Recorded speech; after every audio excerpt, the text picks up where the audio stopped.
Filippo Veglio. I have the pleasure and honor of chairing this session titled SK Rapid Total Inclusion Through Football. I have the honor of representing UEFA, the European governing body for football, as head of social and environmental sustainability, and it will be my pleasure to have this exchange together with Matthias Costa, who leads the special needs team at SK Rapid. Important topics taking place here today at the Zero Conference in Vienna. Important discussions, many discussions, both in plenary but also in side sessions such as these. So a pleasure to be here today, and welcome, very warm welcome to you, Matthias. Good morning here in Vienna to you on this session. Look, let's just jump straight into. We have 15 minutes and we really want to get your story across today around football, inclusion, opportunities, responsibilities, but also the underlying passion in SK Rapid and you personally. Tell us a little bit about this philosophy of SK Rapid, the openness, the element around human diversity as a motor of your success. But also tell us a little bit then behind it, the SK Rapid Special Needs team that celebrated 10 years last year. And give us a bit of that background to get us started. Thank you, Filippo. Good morning to everyone. It's a pleasure to be here. Thanks for having me. So 10 years ago when this whole thing started, Rapid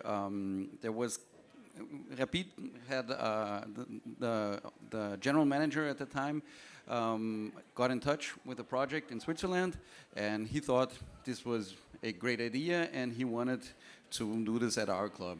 And when we were approached, the Disability Sports Federation and the club, and we were all looking at how we want to do it, and we were thinking maybe let's do something specific for blind football, no, let's maybe do something specific in terms of cerebral palsy football. And well, after a lot of talks, we decided these are all great sports and we want to do them all.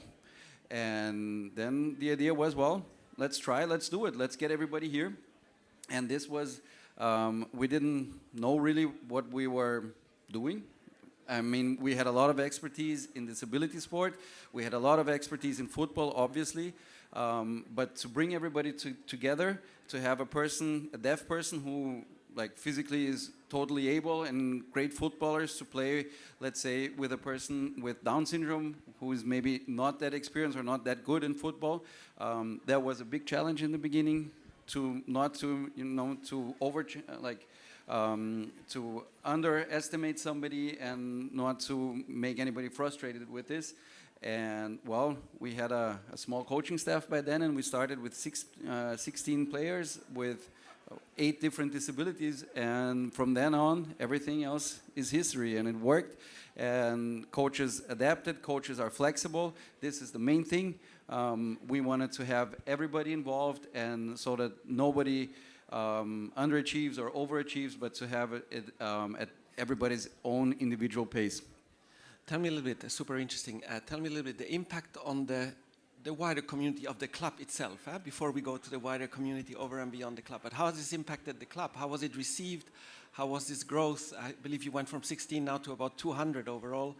This growth story, how was it received and perceived within the club? Well, yes, exactly. When we started, like these 16 people, they all of a sudden were just in the middle of the academy. And as you know, football academies, young footballers already live in sort of a bubble. Yeah. They're ongoing professionals and they're going to be, well, successful athletes. And then you have our guys come in, yeah. And they were, like super relaxed, super friendly, super happy, sometimes over happy. And well, we immediately burst that bubble, but it was very well received. And in the everyday sessions that we had and our daily practices, after some point, or pretty much since the beginning, it was just another team doing their thing. And this just grew and grew and grew, and we had joint practices with certain teams, a lot of contact with everybody in the club, and well, from then on it just went on, and there was a time that we, behind the men's team, we were the most famous team in the club, which was, well, we obviously enjoyed the attention, or the boys obviously enjoyed the attention. Yeah. And it was great, yeah. Absolutely, great. So we talked within the club, and tell me a little bit beyond the club. Of course, you send signals through this work, to this role model work, exemplary work, but also this new approach. And we often in UEFA talk about the platform, the power of the football platform, to be able to communicate values, but also be able to engage many other in the football community and beyond. Talk us a little bit over and beyond the club, the microcosm, the wider impact, the ripple effect. Gladly. There are two main points on this. First, when at the time in Austria there were lots of teams, like national projects going, of people for deaf players, for players with cerebral palsy, and so on. But there was no possibility to do this in a club, because in Vienna you maybe had 10 players. So you could maybe make a team, but nowhere else, because you had one here, another guy there. And so what we did to bring everybody together, we all of a sudden had a team, and we had lots of players that could play on a similar level. And what happened then, shortly after, our biggest rival in football, well, on the professional level, Austria Vienna, started their own team with our help. And they are also very successful in terms of the ideology, how they do this.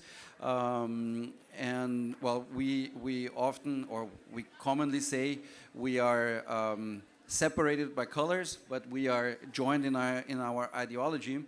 And from then on, if you have the two biggest clubs from the capital joining powers, it spread on from there like a wildfire. And now you have, we recently had a tournament which was organized a week ago, where you had like over 25 clubs participating, which is obviously what we wanted to achieve in the beginning, which is we want to enable everybody to play football. It is, in our opinion, the best game in the world, and everybody should have a chance to play. Fantastic. Fantastic also that motto that you have, separated by colors but united around a common vision and a common mission around that inclusion message. We talked about the on-the-pitch side. There is also the off-the-pitch side, which also links with the conference topic here, the workplace aspect. Talk us through a little bit also the philosophy of work that you have within the club around that inclusion and integration also in workplace. I know there have been some recent very interesting developments that I think would be great to share in the context of the conference today, and a little bit of the outlook there also with regard to employment. Well, gladly also.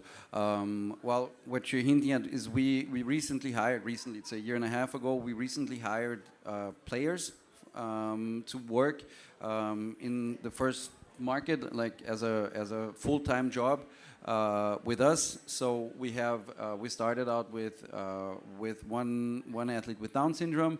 He is the receptionist at our training center. He is people lovingly say that he helps the head coach of the main team to put his team together for the weekend. No, he is a very shining personality, and everybody loves him there. And we say he's our sunshine when we get in. Then we hired another player with an intellectual disability for our greenkeeping team.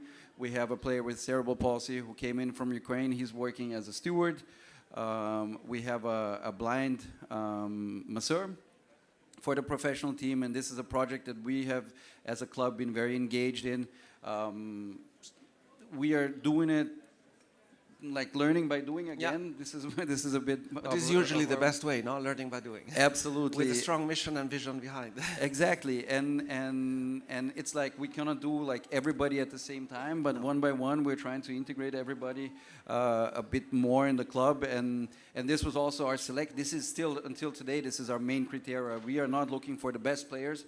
We are looking for people who have strong identification with the club. And then we will adapt to you. You come here, you play with us, and and let's see how far you get.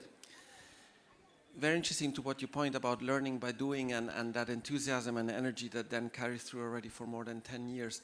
At the same time, I imagine when you do this integration in terms of employment forms, you also look at processes, procedures, integration sort of to create the stability, the processes behind. Can you maybe speak a little bit to that part as well, given that it's an enabling part as well of that integration? Well, yes. Since the beginning, since the first days, we did not want to have a separate structure for this club, for this team. It is a team just like every other team that we have, from our under 6s to our academy, under 15, 16, 18, to our second men's professional team, to the women's team that are now recently also part of the club. We want everybody to be part and to be together in this, which means obviously you have to speak with all the areas and you have to adjust all the time, but you have to look to the next person and to see that everybody can coexist in harmony, which we as a club we've been pretty good at. We have a tournament every year where we have teams from all over Europe partaking, and this is also where everybody, from the head coach, from head of marketing, head of communication, everybody comes together on this day and helps out to be able to do this tournament. A day later we have the under 9 tournament, which is also a big international tournament. So when is the next edition? Give us the date. You have an audience.